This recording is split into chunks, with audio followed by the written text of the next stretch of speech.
नमस्कार मंडळी, मी अक्षय क्राफ्ट रक्की चॅनलमध्ये तुमचं खूप खूप स्वागत करत आहे. नुकताच 8 मार्चला आपण जागतिक महिला दिन साजरा केला. सोशल मीडियावर शुभेच्छांचा पाऊस पडला, स्टेटस ठेवले गेले आणि स्त्री शक्तीचा उदो उदो झाला. पण प्रश्न असा उरतो की तो उत्सव फक्त त्या एका दिवसापुरताच मर्यादित होता का? आज जेव्हा आपण बातम्या पाहतो तेव्हा मन विषण्ण होतं. मुलींवर होणारे अत्याचार आणि बलात्काराच्या घटना थांबण्याचं नाव घेत नाहीत. ज्या देशात स्त्रीला देवी मानलं जातं तिथेच तिला सुरक्षिततेसाठी झगडावं लागतंय. हे भीषण वास्तव आहे. महिला दिन साजरं करणं तेव्हाच सार्थ ठरेल जेव्हा प्रत्येक स्त्री भीतीमुक्त होऊन वावरू शकेल. हा लढा फक्त एका दिवसाचा नाही तर 365 दिवसाचा आहे.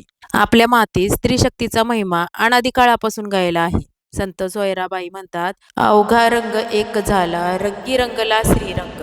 ईश्वराच्या भक्तीत जसा भेदभाव नाही तशीच शक्ती प्रत्येक स्त्रीमध्ये उपजत आहे. संत जनाबाईंच्या अभंगाची ती ओळ आजच्या काळात अधिक महत्वाची ठरते. स्त्री जन्म म्हणून न व्हावे उदास, साच विश्वास धरी मणी.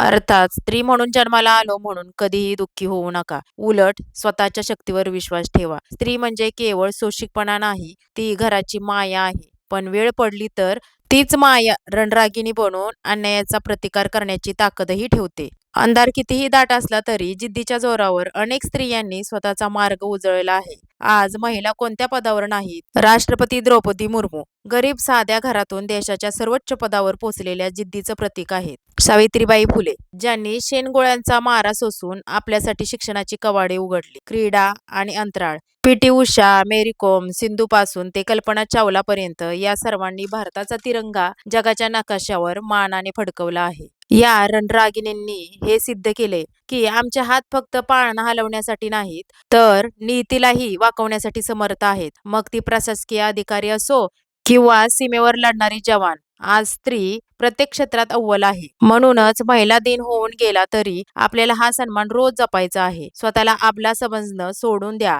शिक्षण, संरक्षण आणि स्वावलंबन हीच तुमची खरी शस्त्र आहेत. स्त्रियांनी केवळ सहन करायचं नसतं तर अन्यायाविरुद्ध आवाज उठवायचा असतो. महिला दिन येतो आणि जातो पण स्त्रीचा संघर्ष आणि तिचे अस्तित्व रोजच आहे. म्हणून मला असं वाटतं की स्त्रीने आता केवळ अबला म्हणून रडत बसण्यापेक्षा स्वतःचं नशीब लिहिण्याची वेळ आली आहे. तिच्या त्याच शक्तीसाठी या काही ओळी. नको तुझी सहानुभूती, नको तुझा आधार, माझ्या पंखात आहे आता आभाळाचा विस्तार.